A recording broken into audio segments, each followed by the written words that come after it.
E vamos destacar agora uma entrevista que foi realizada pela nossa equipe em São Paulo. Nós tivemos o Vitor Ikeda, ele que é analista do Rabobank e que falou um pouco a respeito do mercado de soja, principalmente com o que vem acontecendo com essa discussão agora, uma busca de alternativas entre Estados Unidos e China. Confira a entrevista.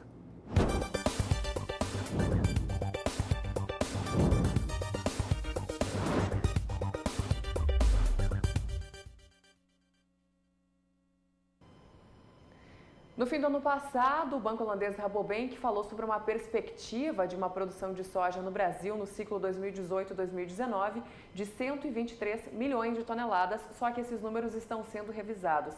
Para falar sobre esse assunto, está aqui comigo o Vitor Ikeda, analista do Rabobank. Vitor, seja bem-vindo ao SBA. Eu gostaria que você explicasse o porquê dessas alterações, principalmente por causa das condições climáticas, é isso? Sim, são dois fatores principais. Basicamente, o primeiro foi uma revisão diária que nós tivemos com os plantios, o plantio final da soja. Nós reduzimos a nossa estimativa, que era de 36,5 milhões de hectares, para 36 milhões de hectares, ainda um recorde. Mas, além disso, como esse relatório foi divulgado em dezembro, nós também tivemos condições climáticas em dezembro com níveis de chuva abaixo do esperado em algumas regiões do Brasil. Talvez de forma generalizada, principalmente no Paraná, Oeste e Norte, e Sul do Mato Grosso do Sul. E com isso, nós revisamos também a questão de produtividade. Com a produtividade atual que nós estamos considerando em torno de 5% menor do que ela foi no ano passado, porque se a gente considerar outras regiões, talvez devemos cair dentro da normalidade de produtividade, nós estimamos hoje uma colheita no Brasil ao redor de 117 milhões de toneladas. E com certeza as exportações da oleaginosa também devem ser afetadas. E claro que esse movimento também é normal, porque ano passado a gente teve exportação recorde, né? Sim, ano passado ao redor de 83,5 milhões de toneladas de exportação de soja. Para esse ano, talvez um número mais próximo de 71 milhões de toneladas. Basicamente, além de uma produção menor que do ano passado, então, se a gente estimava uma produção recorde de 123, agora já não é o recorde que a gente alcançou em 2018. E também os estoques de passagem, que de 17 para 18, eles estavam maiores, e como em 18 tivemos exportações muito fortes, principalmente em função da guerra comercial entre China e Estados Unidos, para 2019 nós acreditamos que com estoques de passagem menores, estoques iniciais menores e uma produção menor, a estimativa é de uma redução das exportações. Vitor, falando da guerra comercial entre China e Estados Unidos, como você bem colocou, o Brasil acabou se beneficiando disso, né, nas embarcações aí de soja. Apesar de ter havido aquela reunião lá do G20 em Buenos Aires, na Argentina, mostrando algum avanço, de fato, ele não avançou da forma que o mercado estava esperando, né? Não decolou esse acordo entre China e Estados Unidos até agora. Inclusive, a gente observa a Bolsa de Chicago um pouco descrente de algumas declarações do presidente norte-americano Donald Trump, né? Sim, se a gente acompanha já no relatório que nós soltamos em dezembro, durante o período ali da reunião do G20, nós já havíamos adiantado, por exemplo, que esse período de trégua de 90 dias que foi anunciado, ele só prolongava a incerteza até uma definição clara de como vão ser os rumos dessa guerra comercial. Basicamente, apesar de algumas reuniões que nós tivemos entre os ministros de comércio exterior dos dois países nas últimas semanas, o mercado realmente ele está um pouco desapontado com os números que vieram de exportação de soja americana para a China, basicamente ao redor de 5 milhões de toneladas, enquanto o mercado esperava que pudesse vir um número muito maior. E isso, obviamente, tem se refletido em Chicago, que realmente os preços não tiveram suporte em função de um eventual acordo que não ocorreu ainda, estão em período de negociação. Provavelmente uma nova reunião anunciada aí para o início de fevereiro, mas é válido ressaltar que no final de fevereiro termina esse período de 90 dias de trégua.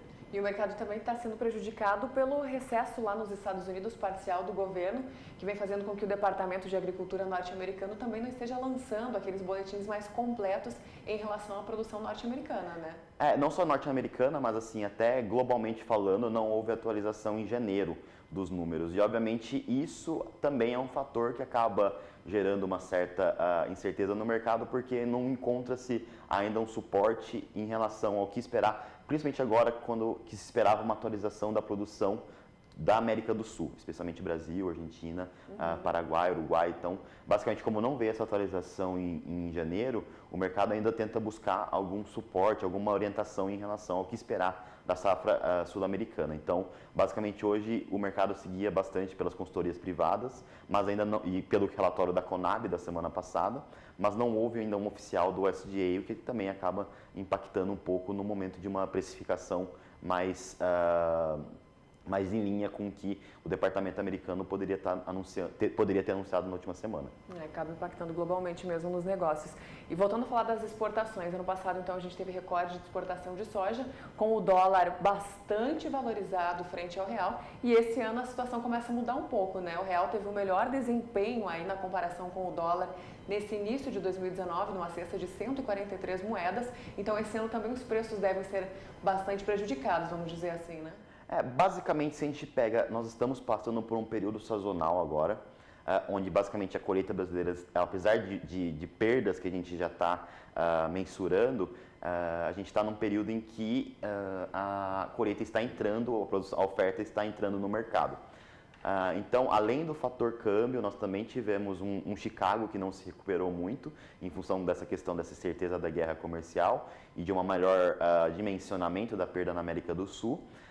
Os prêmios de exportação aqui no Brasil também, apesar dessa trégua entre China e Estados Unidos, eles cederam por principalmente dois fatores, principalmente pela entrada da oferta brasileira nesse momento, mas também porque a China, apesar de estar importando menos do que o esperado, está importando soja americana.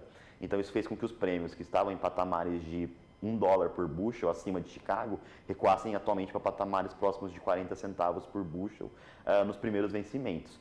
Então, nós temos, na conjuntura de fatores de formação de preço para o produtor, um Chicago que não está ganhando suporte, um dólar que recuou de 3,90 para 3,70 e prêmios que cederam de quase $1 por bushel para 40 centavos por bushel no momento da colheita. Então, realmente, isso ressalta que é importante o produtor que vende soja, ele ter uma política de comercialização, uma definição de vendas, porque se nós não olharmos há 3, 4 meses atrás, nós tínhamos um câmbio acima de 4, prêmios bem aquecidos em função da guerra comercial, mesmo para esses vencimentos de janeiro e março.